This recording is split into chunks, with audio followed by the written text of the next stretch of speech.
The Mount Etna volcano in Sicily erupted on Monday, sending a huge plume of smoke billowing into the sky and people fleeing.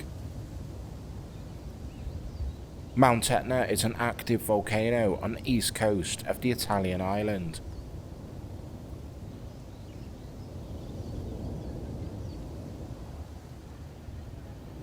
The Italian National Institute of Geophysics and Volcanology said volcanic activity picked up in the early hours of Monday, June 2nd. Tremors began to be felt on Sunday evening before peaking in the middle of the night.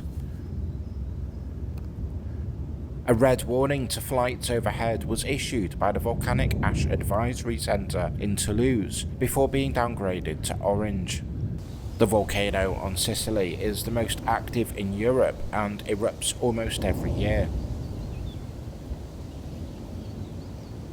The cloud was probably caused by a collapse of material from the northern flank of the southeast crater, the Italian Volcanology Centre said.